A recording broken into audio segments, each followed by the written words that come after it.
And welcome, Hoosier fans, to another episode of Podcast on the Brink, your weekly dose of Indiana University basketball news and discussion. I'm your host, Jerod Morris. Podcast on the Brink is a joint production of the Assembly Call and Inside the Hall. For complete coverage of IU basketball, visit assemblycall.com and insidethehall.com.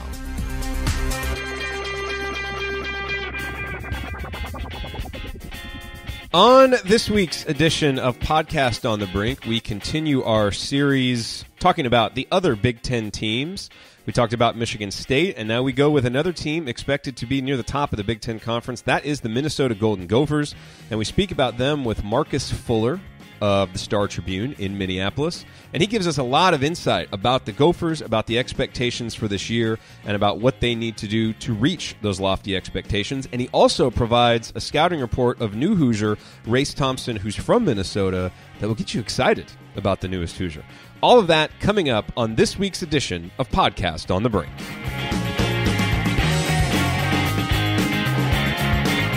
Hey, real quick, a word about this week's sponsor, SeatGeek. Buying tickets to sports and concerts can be complicated, but there is a better, simpler way to buy with SeatGeek. SeatGeek is the smartest, easiest way to get tickets to live events, because with SeatGeek's seamless mobile experience, you can buy and sell tickets in just 2 taps. SeatGeek helps you find the best seats at the best prices, fully guaranteed. There really is nothing quite like seeing your favorite team or musician in person, and SeatGeek will get you closer to the action for a great value. I have SeatGeek on my phone, and it's by far the easiest way that I've found to shop for tickets. I can be anywhere, and like I just mentioned, with just a few taps, I can instantly find seats to anything that I want to go to. I actually used SeatGeek to buy tickets earlier this year to see Yogi play here in Dallas. I bought my wife concert tickets for the summer. So SeatGeek is designed to make your ticket buying experience easier than ever. They save you time and money by searching multiple ticket sites to compare prices and find amazing deals. Now, here's how to get an even better deal, which is Podcast on the Brink listeners get $20 off of your first SeatGeek purchase. Download the SeatGeek app, enter the promo code BRINK, B-R-I-N-K today, and you'll get $20 back from SeatGeek. That's promo code BRINK, B-R-I-N-K. And now, on with this week's episode of Podcast on the Brink.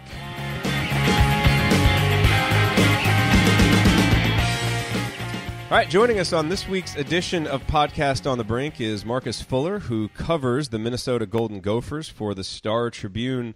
And Marcus, as an opposing fan of the Gophers, I have a long list of grievances with Williams Arena, a.k.a. the Barn. Where would be the best place to send those grievances?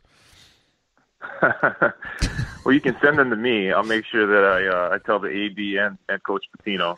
But, I think the Barn obviously is one of the historic college basketball venues, but obviously for the opposing fans, I can see why that raised floor and all the other grievances I'm sure you have should be heard, because there have been many a player to fall off that floor. I can tell you that. Well, yes, Josh Newkirk being one of them, who went tumbling off of it last year, showing incredible toughness. And frankly, a lot of my grievances are just with poor performances by IU teams at the Barn, maybe not necessarily with the Barn itself. So that maybe is something I should send to Indiana instead. But let's talk about this year's team, because, thus far, the Richard Pitino era has produced just one winning Big Ten record in 4 seasons, but expectations are really high coming into this year, with so many players coming back from last year's team that went 11-7 in the conference and made the NCAA tournament.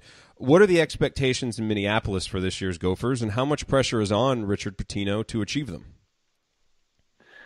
Well, I think, what some fans and some observers from the outside probably don't realize until you're living here is that this is a pro town, and, the fans really treat the Gophers like a pro team. And, there aren't many Big Ten venues or Big Ten programs that have this type of fan base. At least having several pro teams in town, so they treat the Gophers like a pro team. Expectations, as you know, for pro teams every year they're going to win a championship, no matter if they were an 8-win team or a 10-win team in conference or 11-win team in conference. So I think this year, with the returning players from an NCAA tournament team, from a team that finished 4th in the Big Ten, expectations are sky high. And, the preseason acknowledgement of this team is certainly fueling that. right now I think Michigan State, Northwestern, Minnesota are the top three teams on a lot of observers outside the Minnesota area. But, within the team, I think they can compete for a Big Ten championship. I talked to some players just this week, and, obviously every player in the Big Ten thinks they can win a Big Ten championship. But this team really believes they can, basically returning their entire team and also some top recruits. Marcus, last year going into the season, I think a lot of people felt like it was kind of a make or break year for Pitino. I'm not sure if that's what the administration felt, but I think a lot of people from the outside that just follow the Big Ten felt like, they had to show some progress last year. What do you think the reason that stands out from last year? What do you think the biggest reason they were able to turn things around last year was? Was it just better talent? Was it something Pitino did as a coach, or was it maybe a combination of both of those things last season? Well, I'd like to give Coach Pitino credit. If he's listening, then I'll definitely give him credit. But I think, as he would say, talent. And I think every coach would say, I'm as good as my players. And last year they had three players, newcomers that, drastically changed the team. And I think that Akeem Springs, a transfer from Milwaukee, he definitely brought leadership, and you can see what his absence did in the NCAA tournament and the Big Ten tournament semifinal game against Michigan. They just didn't have his outside shooting, and they didn't have his communication leadership on the court defensively, and that was a huge, huge loss. And then Reggie Lynch, a transfer from Illinois State, was a Big Ten Defensive Player of the Year.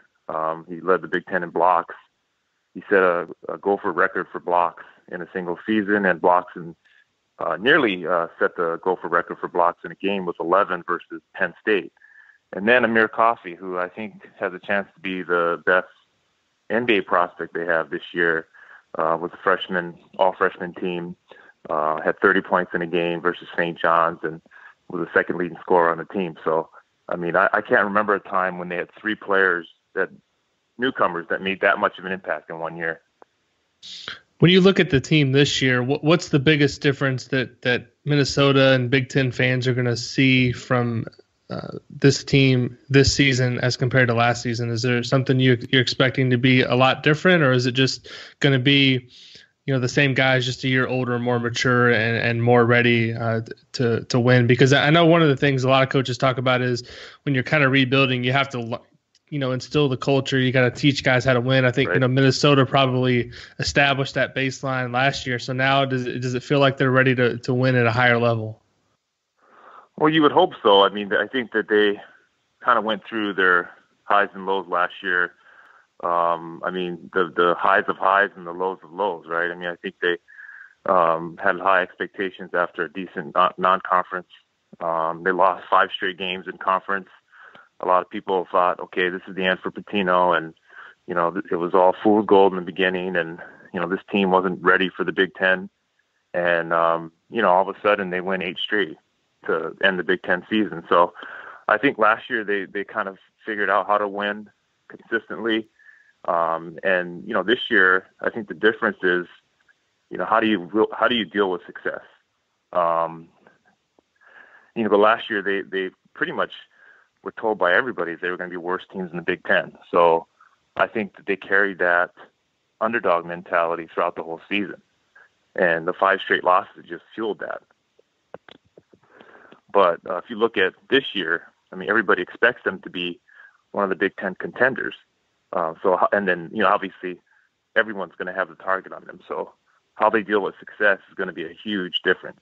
So, Marcus, one thing that we've seen in the Big Ten, in conferences, all across college basketball, is that when you have senior leadership, especially senior leadership in your backcourt, it really gives you an advantage. And obviously Minnesota has that in Nate Mason, a guy who has played a ton of minutes.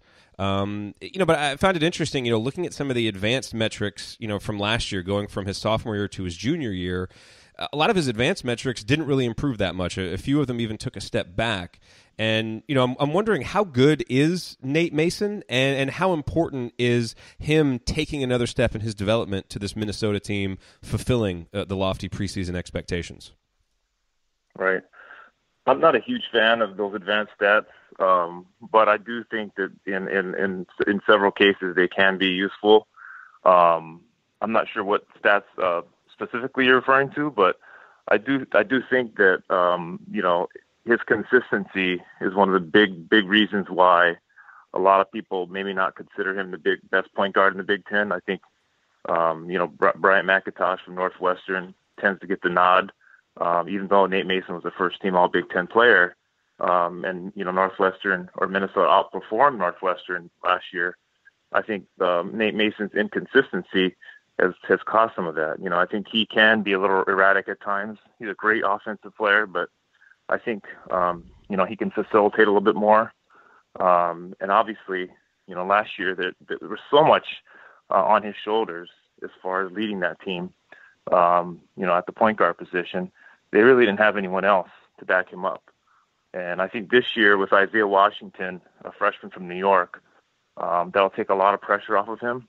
And like you said, a year older, we're going to see so much more maturity from him on the court, better decision-making. And I think just the entire team around him getting older will take a lot of pressure off him. I think they're going to be able to rely on the post a little bit more to score. And, this year it will be interesting. I think there's more depth in the backcourt. Not only Isaiah Washington, but Jameer Harris is a freshman from New Jersey that's coming in. And Dupree McBrayer is a junior this year, and he was a great sixth man last year. So I think this team is, surrounding Nate Mason is a lot more mature. There's a lot more veterans for him to rely on, and I think that will help him. Yeah, I should be clear. I think Nate Mason's a terrific player, and I still have nightmares of the performance he put on in Bloomington a couple of years ago that I was in person to see.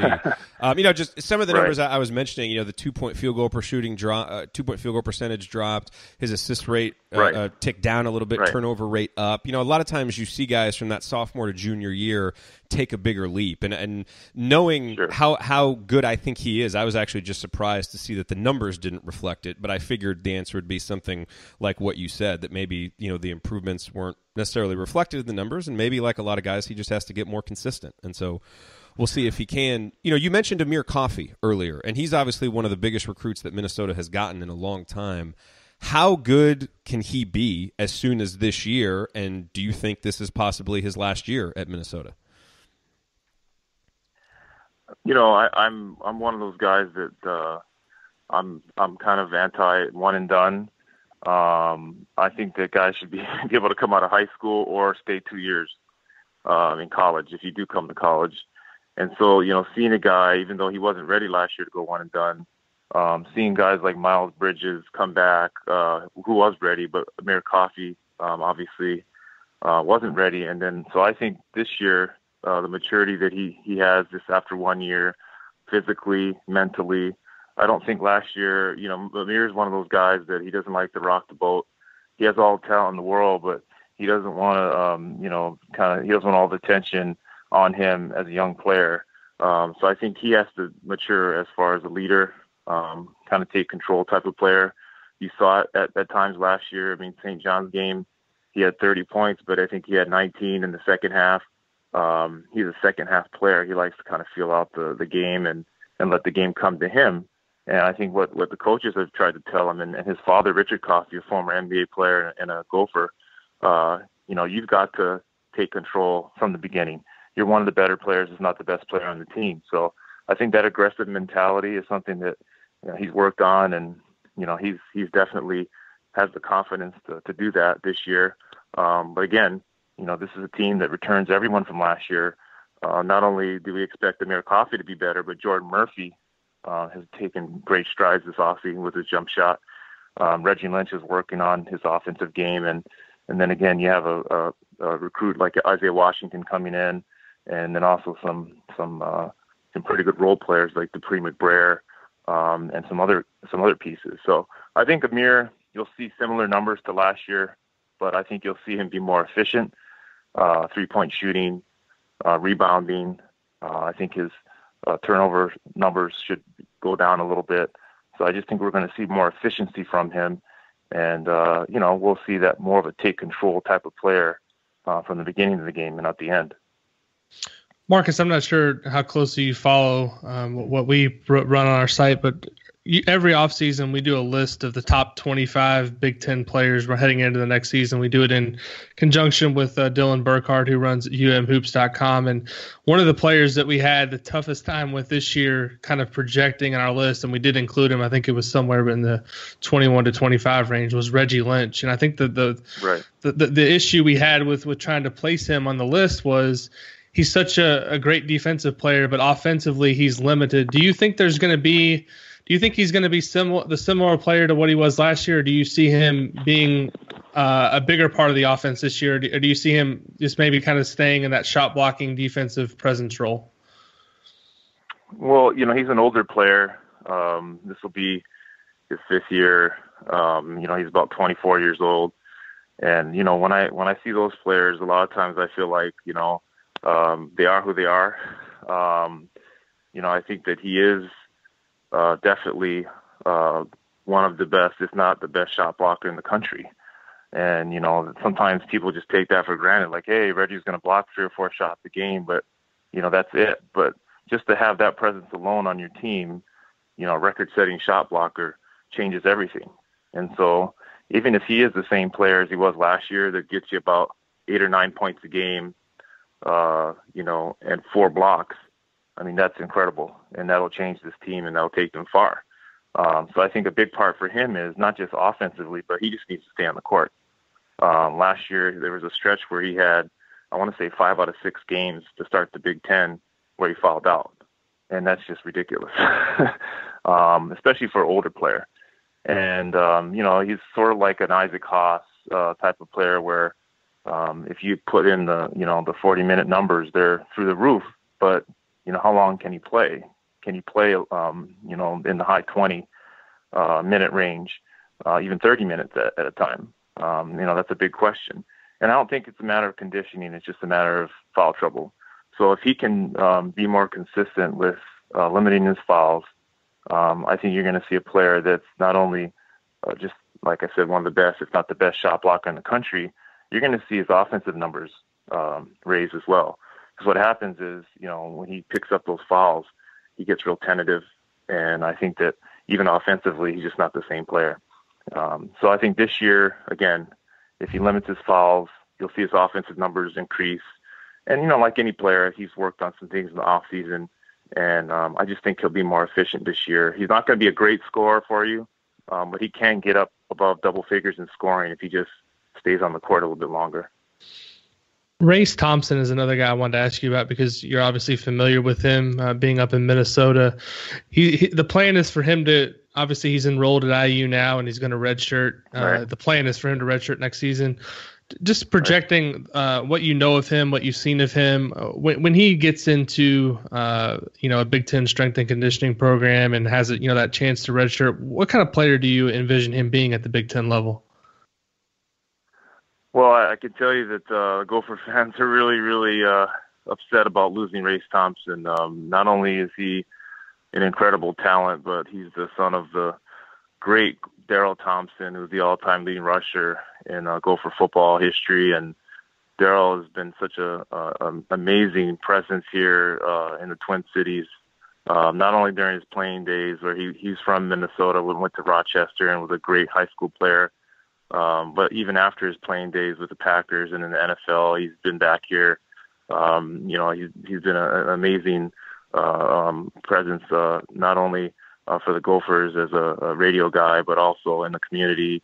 He helps out a lot of at-risk kids and gets them mentors, and with his Boulder Options program.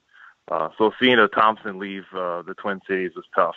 But if you talk about the basketball side of Race Thompson, I actually thought that he probably had the highest upside of any player in the 2018 class. At one point, even higher than Trey Jones, who's going to Duke. And, just his ability to put the ball on the floor, shoot the three. He's got great size, and you could see that his body was, developing. He's already, 6'8", but, as far as his strength and his weight, you could see that, that he was going to grow into that body and he was going to be a better, more physical presence in the paint. I always love it when post players have skill and then they learn to be more of an inside presence. If you go the other way around, it's tougher for a guy that plays mostly inside to learn how to shoot and add skill to his game. So I think Race is going to be a really good player early in his career. And then, obviously what I just said of his potential, I think later in his career he could be an all Big Ten type of player. And I think redshirting is obviously something that they've decided on, and I think it's good.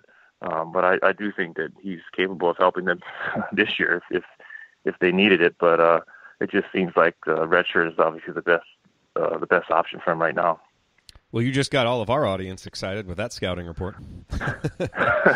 One other recruiting note I wanted to ask you about, obviously another name coming up in the class of 2019 where it looks like, Indiana and Minnesota could be involved is Matthew Hurt, who was Race Thompson's AAU teammate, I believe. And he's the brother of Michael Hurt, currently on the Minnesota roster. Do you get any sense of how that recruitment's going or how much of an impact having his brother on Minnesota's roster will have on the final decision he makes? I do think that, anytime you have that kind of situation, you can't undersell, getting a chance to play with your brother. They were able to do that for a couple of years in high school. Didn't accomplish what they wanted as far as getting to the state tournament, and winning the state tournament. So I think there's a lot of unfinished business there as far as, winning at a high level as brothers and teammates. So they still have that in their head. But at the same time, Matthew's had a chance to play without his brother now, and he's taken his game to another level. Some would say he might be the best player in the 2019 class. If you just look at his offer list with North Carolina, Duke, Kansas, I don't think there's anyone in the 2019 class that has a better offer list. But you asked me if the Gophers have a chance because his brother's on the team. I think the type of success that Minnesota has this year, if they're able to compete or even win a Big Ten championship with Michael Hurt, and Michael Hurt's a big part of that, I do think that they'll have to really, consider playing together and possibly, winning a championship and playing and playing the NCAA tournament and making a run in the NCAA tournament. I don't think that I think that's a lifelong, experience that you'll never forget. But at the same time, Michael Hurt's one of those players, as you well know, Indiana used to get, I say used to, and I hope that doesn't offend too many IU fans, but, those one-and-done players. He's got that type of talent. He's 6'9", 6'10", great shooter, great defender, very long. And, the Kentuckys of the world will be coming soon. Duke is a team that now, is kind of a one-and-done factory. So, I do think, the Kentuckys and Dukes of the world, if they can sell to Matthew Hurt that, he can go to the NBA after 1 year, that'll be tough for him to not consider that strongly over Minnesota. But I do think Minnesota's got a shot. His recruiting is still wide open. But again, Matthew Hurt is another one of those kids that Minnesota just keeps producing, whether it's Race Thompson, Matthew Hurt, Daniel Turu. This seems to be the land of 10,000 big men, not just 10,000 lakes. But, it's great to see, Minnesota or Indiana get one of those guys because I do think Minnesota is probably one of the hotbeds of basketball talent in the country right now that's kind of undersold. Yeah, and it'll be interesting in the future because with Tom Ostrom's background in Minnesota, we may see Indiana's name pop up more with some of these top Minnesota guys, and obviously it's a hotbed. Definitely. So, Marcus, one last question to kind of bring it back to the current Gopher team. It's obviously pretty easy to make the case for why Minnesota is, one of the top 2 or 3 teams in the Big Ten. But right. If this season doesn't go well, if they don't meet expectations, if they somehow tumble down into the bottom half of the Big Ten or that 6-7 range, and people end up disappointed, what will be the reason why this year's Gophers don't live up to the expectations? Are you going to hold me to that if it actually happens? No. I hope Gopher fans don't blame me if it actually happens. But no, I before the season started, I thought about it because everyone was saying, well, this team's coming back next year. And, the entire team, with the exception of one player, Keem Springs, next year, I think there's a couple Big Ten scribes that said, hey, Big Ten championship, they should be, the number 1 team in the Big Ten. Although they didn't know Miles Bridges would be back and, Michigan State would reload like they did. But, like you said, a lot of people were very high on the Gophers, even a top 10 team. And I'm kind of on the fence with that. I do think that they're a top 20, top 25 team. But at the same time, you have a team that was only a couple years removed from 8 wins. There's a lot of players still left from that squad. And while last year that helped quite a bit motivate them, there's still some deficiencies there. You look at the NCAA tournament game last year, they lost one player in Akeem Springs. And I do think Middle Tennessee was not seeded correctly. They were definitely not a 12th seed. But at the same time, Middle Tennessee controlled them in that game. And, I think that their post play, while Reggie Lynch is an incredible defender, I do think that when Reggie Lynch is out of the game, there's a big hole there. Jordan Murphy needs to get better defensively. Some of their backup players need to get better defensively, and they talked about this offseason. And as you well know, the Big Ten, every team seems to have an interior player that's very capable of having a big game, maybe not just scoring, but on the glass as well. So I think, rebounding is an area where they just need to improve on. Reggie Lynch is not a high-level rebounder, and he needs to be. Jordan Murphy can be an incredible rebounder at times, but I think there was a game last year where he only had 1 rebound in 28 minutes, I want to say. So, I think this team rebounding can get a lot better. 3-point shooting is going to be an Achilles heel for them. Without Akeem Springs, as their leading 3-point shooter last year, we're going to need someone to step up in that role. Patino's talked about Jameer Harris, a freshman, coming in and maybe filling that role. I think Amir Coffey is going to get better 3-point shooting wise, and Nate Mason needs to get more consistent. So I think those 2 areas, rebounding and also 3-point shooting, they're going to really need those 2 areas, to be improved from last year, more consistent. Otherwise, they could struggle, especially in the Big Ten. Marcus, we've talked obviously about Michigan State, obviously Minnesota, Northwestern's another team you mentioned. I think Purdue's probably another team that people are thinking is going to finish somewhere in the top 4, maybe top 5. Is there another team in the Big Ten that you feel like is intriguing going into the season? A team you're interested to see how they'll stack up in the Big Ten? Because I feel like after those first couple teams, the league feels pretty wide open, maybe from 5 all the way down to 10 or 11 in the league. There is one team, and again, Minnesota fans are not going to like me saying it, and it's not Wisconsin. They're just too young, but it's Iowa. I felt like last year Iowa went through some injuries that held them back, and this year they do obviously lose quite a bit as far as scoring, but I think Tyler Cook, a freshman last year, 6'9" freshman. He's just a dominant physical force, and I think he had a hard time coming back from his injury and being the player that he could be. But he's going to be an amazing player in this league. And then I think they have some great shooters. But this team is just balanced. I love Fran McCaffrey's system. I think guys just get better every year. You'll just see a guy just emerge. They've always had one guy or 2 guys just emerge into superstars, and all Big Ten players.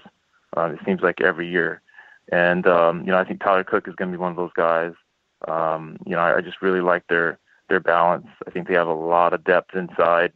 But Iowa's just one of those teams where they just kind of, sneak up on you. You probably don't think they're going to be that good, and all of a sudden, in non-conference, they look incredible. Half of the Big Ten season, they look great, and then usually they tank at the end of the year, right? But I just think this Iowa team might be a little different. If I can name another, I know you probably wanted me to choose one, but I think Maryland is another team that, they lost a huge loss in Nello Trimble, but at the same time, they had some freshmen that were just amazing. They beat the Gophers in the barn. Justin Jackson was an incredible player. I think he might be the top 3 Big Ten prospect after Miles Bridges and maybe Jerod Jackson from Michigan State. And I really like their point guard, Anthony Cowan, and they've got a shooter. His name is escaping me right now, but he was a freshman last year. Kevin Herter, I think his name was. Yep. So those 3 freshmen were amazing against the Gophers last year. I think they scored a combined, I want to say, 60 points last year against the Gophers and led them to victory. So Maryland and Iowa are the two teams I think, when it's all said and done, I think we might be saying that these two might have maybe even surpassed if it doesn't go right for Minnesota or for Northwestern or for Purdue. Maybe these two teams have kind of risen to the top. Yeah, that's what's going to make the Big Ten interesting this year, because it maybe isn't as top-heavy, doesn't have the elite talent, but you go down the list, and there's a lot of teams like that. Iowa, Maryland, where you can make the case to where they could, rise up and be a top 4 or 5 team. So it should make for a really, really interesting Big Ten race this year, I think. And always having a team that compete for a national title that's in that conversation really helps the Big Ten. Yeah. Michigan State's obviously carrying that torch. And now, that's going to raise everyone to their level, I think. Everyone's going to be looking to knock off Michigan State. And if Michigan State, they always have a tough non-conference season. If they can, get a few of those wins out of conference and, again, boost that, the national recognition of the conference and respect for the conference, I think that's going to go a long way during the season. And, this is going to be an odd Big Ten season. We're going to have early Big Ten games. They're playing in New York, obviously, for the Big Ten tournament. So this, as you say, things are looking up for the Big Ten as far as top to bottom, the balance of it. But I'm kind of anxious to see how it goes with this early Big Ten schedule. And there are going to be so many games during the week. Monday, there are going to be games on Friday, and I think it's going to be a different season, and I'm looking forward to it. Yeah, absolutely. Well, Marcus, this has been great. You provided a lot of insight, and hopefully we can have you on the show again sometime in the future. Oh, yeah, anytime, guys. Thanks, appreciate it. Absolutely. Thank you, Marcus. Appreciate it. Have a good day. All right, guys. Take care. Take care. Thank you for listening to this episode of Podcast on the Brink. We always appreciate you being here. To get more from me and from Alex, visit assemblycall.com and insidethehall.com for complete coverage of Indiana University basketball. If you liked this episode, please consider sharing it with a friend or family member who loves IU basketball as much as you do. You can also support the show by leaving a rating and review on iTunes, which helps us get the word out to more IU fans like yourself. We'll be back next week with another brand new episode. Until then, as always, go Hoosiers.